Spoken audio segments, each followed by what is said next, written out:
Meus irmãos, a graça e a paz do nosso Senhor e Salvador Jesus Cristo, Pastor Samuel Viana, da Igreja Plenitude do Senhor, e eu quero nesta noite, mais uma vez, trazer uma palavra da parte de Deus, neste dia 18 de junho de 2020.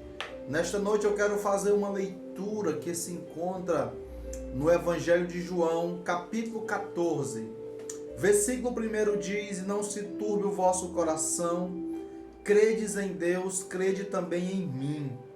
Na casa de meu pai há muitas moradas, se não fosse assim, eu não vos teria dito, pois vou preparar-vos lugar.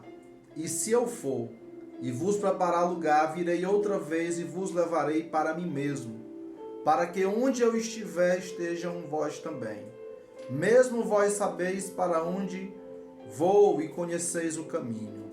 Disse-lhe Tomé: Senhor, nós não sabemos para onde vais e como poderemos saber o caminho? Disse-lhe Jesus: eu sou o caminho e a verdade e a vida, e ninguém vem ao Pai senão por mim. Queridos, este texto do Evangelho de Jesus, segundo escreveu o apóstolo João, ele nos traz, queridos, um grande marco de alicerce da nossa fé. Quando Jesus afirma no versículo 1 deste capítulo 14, querendo dizer o quê? Que nós não viéssemos a perturbar o nosso coração, que nós não viéssemos nos encher de ansiedades, de preocupações, que nós não viéssemos, queridos, a ficar preocupados com o dia de amanhã, como iria ser. Por quê? Porque Ele próprio, Jesus, iria preparar todas as coisas. Ele iria ser responsável pelo nosso amanhã, pelo nosso futuro. E o que é que Ele exige de nós? O que foi que o Senhor orientou que nós viéssemos a fazer? Crer nele. Então, muitas vezes, a gente se desespera, se preocupa à toa, muitas vezes se deprime, se angustia, se revolta, se zanga, se chateia, e muitas vezes em vão, muitas vezes sem necessidade, sendo que o Senhor está no controle de todas as coisas, sendo que Ele está cuidando para que todas as coisas venham dar certo, sendo que Ele está no controle, Ele está na condução do barco, da nave, que é a nossa vida. E aí o Senhor, Ele traz uma certeza grandiosa. O Senhor, Ele neste momento, Ele ergue um grande pilar da fé do cristianismo, quando Ele fala que na casa de meu Pai há muitas moradas. Ou seja, que o que Deus tem preparado não é para uma panelinha. O ser humano, muitas vezes, ele se cerca de grupos pequenos. Ele, muitas vezes, forma essa dita panelinha, com poucas pessoas, com os preferites, podemos dizer assim. Mas o Senhor, Ele não age dessa forma. Porque Deus, Ele olha para o coletivo. Ele olha para a humanidade. O Senhor, Ele olha para um todo. Ele não está em busca de um pequeno grupinho, de uma pequena panelinha que o babe, que faça o que Ele quer, não. O Senhor, Ele tem amor por mim e por você, por cada um de nós. E este amor faz com que Ele queira salvar a todos. E aí Jesus diz que vai para preparar-nos um lugar. E se Ele fosse, Ele voltaria para nos buscar. E esta, queridos, é a nossa esperança. Essa é a nossa fé. Que o Senhor Jesus possa vir buscar a igreja. Que o Senhor possa vir buscar os seus. Que o Senhor possa nos resgatar deste mundo tenebroso, deste mundo injusto, deste mundo que não quer andar guiado conforme os caminhos do Senhor, conforme a palavra de Deus. E aí, queridos, neste momento Jesus está dizendo para o seu colégio apostólico, para os seus seguidores: que o Senhor estava indo, que o Senhor estava a preparar aquele lugar. E é interessante muitas vezes como a gente anda com Jesus, como a gente conhece a palavra de Deus, como a gente já tem uma experiência, um entendimento com as coisas do Senhor, e muitas vezes reagimos de forma adversa. Nós vamos observar aqui Tomé, que era um apóstolo, estava lado a lado com o Senhor, vendo Jesus fazer vários milagres, várias multiplicações, ressuscitar os mortos e tanta coisa que o Senhor fez. Expulsou espíritos malignos, demônios e tanta coisa. E aí ele pergunta para Jesus. Parece assim que ele não era um seguidor, não era um apóstolo, não estava ali presente nos grandes momentos, no auge, no apogeu do ministério de Jesus. E ele vai e pergunta: Senhor, nós não sabemos para onde tu vais. E nem sabemos o caminho. Mas é interessante que esta pergunta, que talvez ao olhar crítico fosse desnecessária, mas Jesus, ele neste texto de João capítulo 14, no versículo 6, ele traz uma grande resposta, não só para Tomé, mas ele traz uma resposta para a humanidade, para pessoas desesperançadas, para pessoas perdidas, para pessoas doentes, para pessoas sofridas, para pessoas sem fé, sem esperança, sem rumo, pessoas sem saída, pessoas sem nenhuma perspectiva, muitas vezes desenganados pela medicina, outros largados pela família, outros abandonados, outros doentes, outros tristes, outros que já desistiram de viver.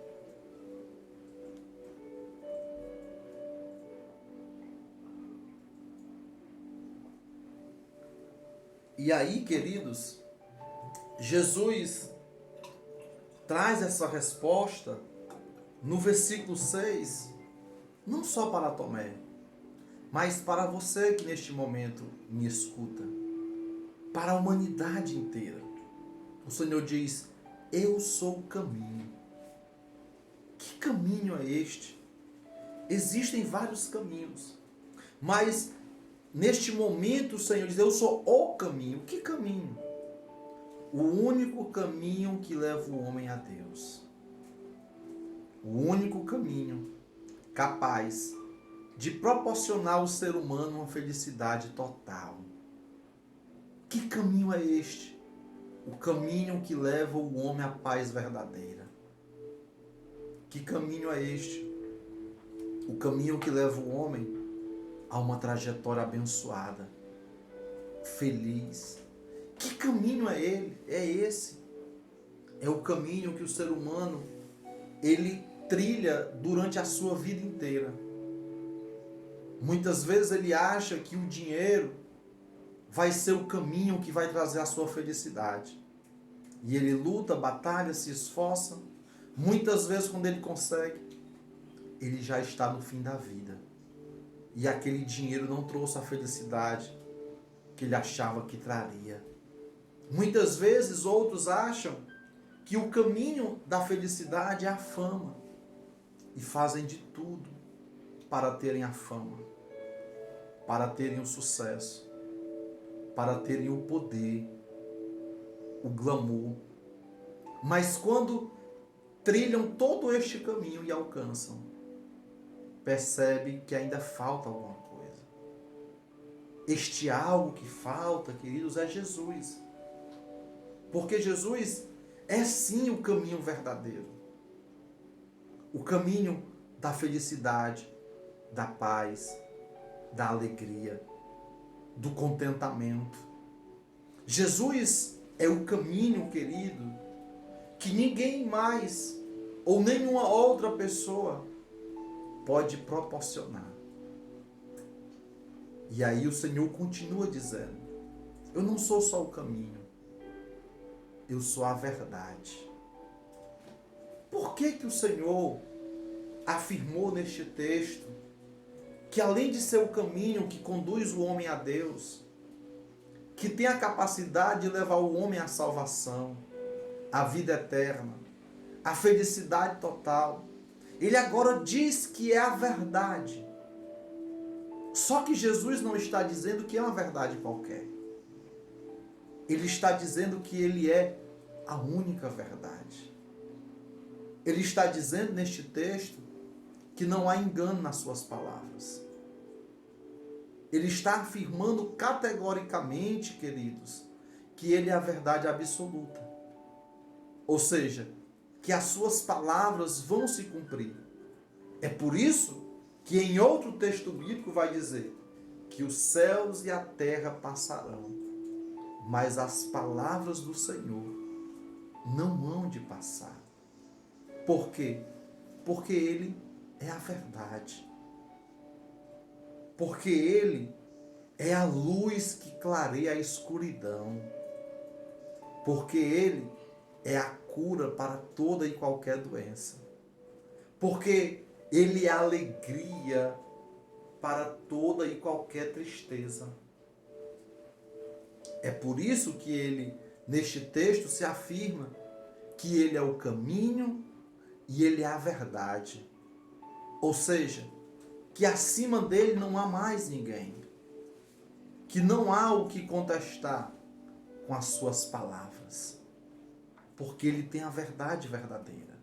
Então, se ele, em algum momento da sua vida, te fez promessas, falou contigo, pode ter certeza que ele vai cumprir. Que vai acontecer. Que ele vai te abençoar poderosamente. E aí ele vai conclui este ciclo, conclui esta grande mensagem dizendo: eu também sou a vida. Resumindo, eu sou o caminho, a verdade e a vida. Mas essa vida que Jesus afirma que ele é neste texto, é que ele tem a vida eterna. E que ele pode nos proporcionar esta vida eterna também. E qual é o passo, pastor, para conseguir esta vida eterna? O passo para conseguir esta vida eterna é caminhar pelo caminho que é o Senhor, ouvir as suas verdades, praticar, colocar em prática, e o prêmio de tudo isso é a vida eterna. É por isso que ele é o caminho, a verdade e a vida.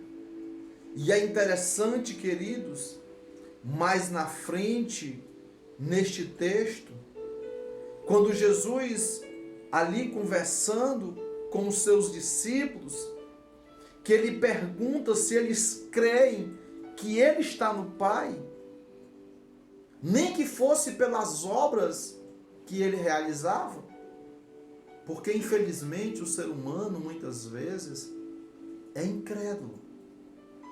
Nós muitas vezes temos a dificuldade de ouvir uma mensagem, de ouvir uma palavra e realmente assimilar aquilo como uma verdade absoluta, como algo verdadeiro. Só que Jesus, além da sua palavra, além do que ele falava, os sinais o seguiam. Era incontestável o seu poder, a sua autoridade.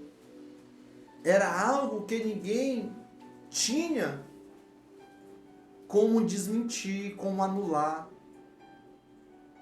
como neutralizar o que Jesus vinha fazendo. Por quê? Porque os sinais, os prodígios, as maravilhas testificavam. Provavam que Jesus realmente é o caminho, a verdade e a vida, e ninguém vai a Deus, que é o Pai, senão por Jesus. E aí o Senhor vai e traz uma afirmação maravilhosa no versículo 12 deste capítulo 14, dizendo que aquele que crê nele fará as obras que ele faz e ainda as fará maior. Ou seja, o que o Senhor está dizendo é que o poder que ele recebeu do Pai, ele também divide conosco. Ou seja, está ao nosso alcance. Está diante de nós, queridos. As bênçãos, as maravilhas, os sinais, os prodígios, tudo aquilo que o Senhor ensinou, tudo aquilo que o Senhor fez, está à nossa disposição. E por que é que muitas vezes nós não conseguimos operar estes sinais, estes prodígios, essas maravilhas? Simplesmente, amados, porque nos falta a fé, porque nos falta a obediência, porque nos falta a autoridade, porque nos falta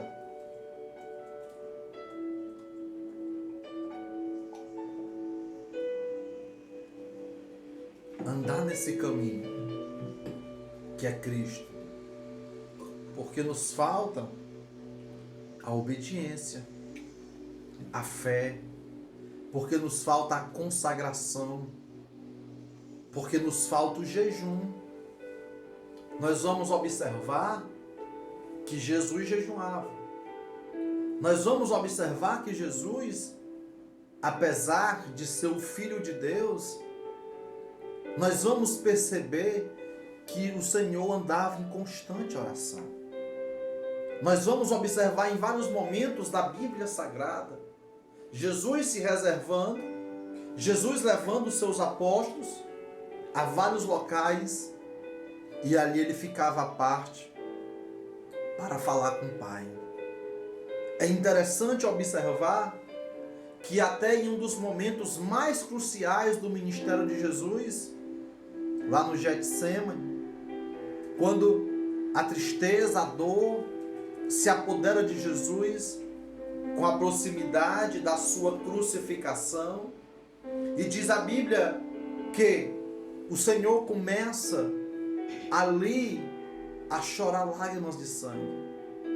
E ele, em uma constante intimidade com Deus e com o Espírito Santo, ele diz: Senhor, se possível for, passa de mim este cálice de sofrimento. Mas é interessante que a obediência a Deus, que o amor pela minha e pela sua vida, faz com que ele diga: mas todavia seja feita a tua vontade e não a minha. É interessante como ali acontece meio que uma antecipação de todo o sofrimento que o Senhor ia passar. Porque você pensa que é fácil ser traído? Porque você pensa que é fácil amar alguém, respeitar, dar toda uma atenção, dedicar toda uma vida, assim como Jesus fez com Judas Iscariotes?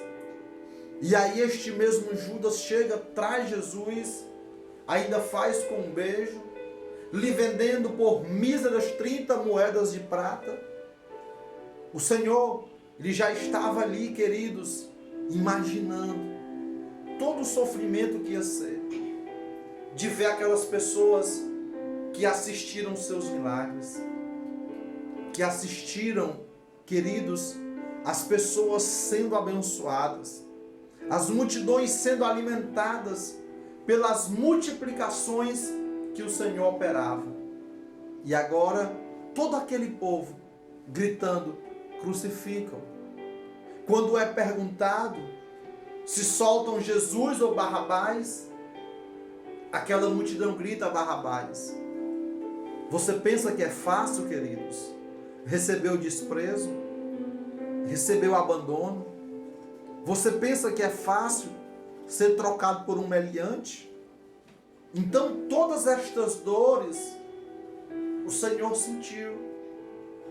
Mais atrás, antes deste momento, o Senhor tinha dito para eles: e ferireis o pastor, e as ovelhas se dispersarão. O Senhor sabia que eles seriam presas fáceis, que eles iriam se fragilizar se Jesus fosse atingido. Mas todo este processo era necessário para que o plano da salvação fosse efetivado e para que tudo aquilo que estava escrito na Bíblia Sagrada pudesse se cumprir. E Jesus fielmente cumpre o seu chamado. Jesus fielmente cumpre aquilo para qual o Senhor o tinha incumbido, o tinha dado a responsabilidade. A grande questão é que muitas vezes nós não queremos assumir as nossas responsabilidades. Muitas vezes nós não queremos, queridos, exercer o ministério, a função que o Senhor tem para cada um de nós. E aí, prejuízos acontecem, problemas acontecem. E é por isso que muitas vezes nós não conseguimos alcançar os nossos objetivos. É lindo ver este texto, no versículo 13, quando Jesus diz: tudo quanto pedires no meu nome, eu farei, para que o Pai seja glorificado no Filho. É interessante, queridos, que em todos os momentos, Jesus só pensa em nós. Jesus se anula completamente do seu bem-estar, da sua situação. Em momento nenhum ele pensa nele mesmo, mas ele pensa em nós. Sempre pensando em nos abençoar, em nos proporcionar o melhor, em nos guardar, em nos livrar, em fazer tudo que pudesse vir a nos fazer feliz.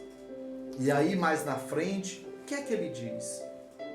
Que se nós o amarmos, nós devemos guardar os seus mandamentos, a sua palavra. Nós temos vivido, queridos, dias tristes, terríveis, onde muitas pessoas têm abandonado, largado a sua fé. Pessoas que têm negado a sua espiritualidade. Pessoas que têm retrocedido. Pessoas que têm abandonado a fé cristã. Pessoas que simplesmente têm negado a Jesus, as suas origens. Pessoas que têm simplesmente jogado fora tudo aquilo que o Senhor fez na vida delas. Mas eu acredito, queridos, que por mais difícil que seja a situação, o que nós temos que fazer é reafirmar nossa fé. Nós devemos fazer, queridos, é lembrar que se não fosse Jesus, nós nem saberíamos como estaríamos. Quem seríamos nós sem Jesus? É interessante quando a Bíblia traz a seguinte mensagem, dizendo que o Senhor é aquele que pega o desvalido no muturo. Sabe o que é o muturo? É o lixo. É um local que não tem valor, que não tem visibilidade, que não tem nenhum tipo, queridos, de atenção. E ele pega tudo isso para se assentar diante dos príncipes. Sabe o que chama-se isso? Amor. Sabe qual é o resultado do amor? É querer ver o outro bem. E é isso que Jesus quer para a minha e para a sua vida. Ele quer o melhor para cada um de nós. Agora, nós como fiéis soldados de Cristo, nós precisaremos levantar sua bandeira. Precisaremos ser o seu exército, anunciar o seu nome, sem retroceder, sem em nenhum momento desistir. Eu quero dizer algo poderoso para você nesta noite. É que o Senhor está agindo de uma forma mais rápida. Nós já começamos vislumbrar, visualizar, contemplar os resultados. Há 3 meses atrás, a situação era desesperadora. Mas atualmente, já conseguimos ver, queridos, uma grande quantidade de pessoas curadas. Quer ouvir uma grande notícia nesta noite? É que a quantidade de pessoas curadas já é superior à quantidade de pessoas infectadas por esta pandemia do Covid-19. Sabe? É que o nível de infecção no Brasil caiu bastante. No Ceará também. Queridos, as vidas das pessoas estão pouco a pouco voltando ao normal. Na live de hoje, do governador, já foi anunciado que amanhã será anunciado como irá ser a segunda fase de transição. E nós cremos e acreditamos que assim como está no plano de retomada, a partir do dia 22, as igrejas em Fortaleza, no estado do Ceará, voltarão a poder funcionar com 20% da sua capacidade, mas, porém, já irão poder voltar a anunciar a palavra do Senhor. Nós cremos que no dia 25, que é a quinta-feira, que é o dia dos nossos cultos, estaremos juntos, reunidos com cada irmão. Queridos, você não tem noção como estamos contando os dias e a hora para que este momento possa acontecer. Nós acreditamos que tudo vai ficar bem. Nós sentimos muito por as pessoas que se foram, pessoas que tiveram as suas vidas ceifadas por este vírus, pessoas que morarão eternamente nos nossos corações, que iremos lembrar sempre delas, mas nós cremos que o Senhor irá colocar um fim em tudo isso e que Ele irá fazer grandes coisas. Que Deus possa abençoar as nossas vidas poderosamente. E eu quero neste momento fazer uma oração para encerrar este momento. Te somos muito gratos, Senhor, porque não somos merecedores de nada disso. Somos pecadores, somos falhos, muitas vezes te desapontamos, muitas vezes te entristecemos, Senhor. Muitas vezes nos distanciamos de Ti, com os nossos pecados, com as nossas falhas, com o nosso jeito de ser, Senhor, com a nossa cabeça dura, com a nossa teimosia. Mas tem de misericórdia de nós e do mundo inteiro. Cura o pecado da humanidade, Senhor. Joga no mar do esquecimento tudo aquilo que o ser humano pratica.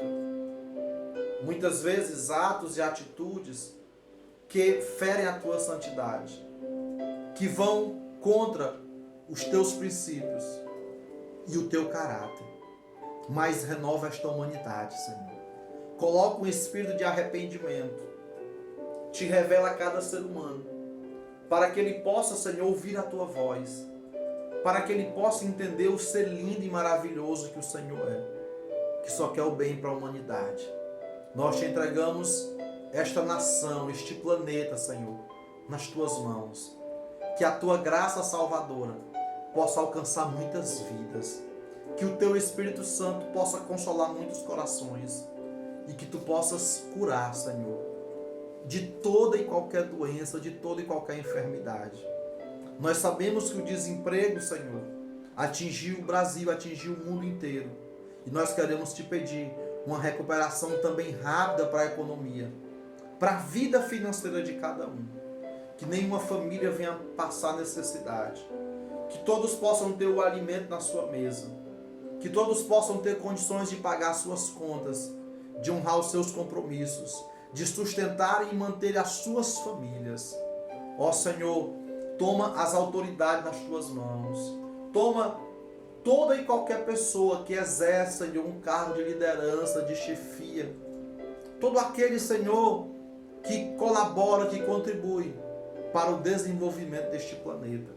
E que tu venha, Senhor, cobrir com a tua graça, com a tua unção, dando sabedoria, dando, Senhor, honestidade, dando, Senhor, princípios, dando o teu caráter, para que estas pessoas venham governar, venham administrar, segundo a tua vontade e o teu querer.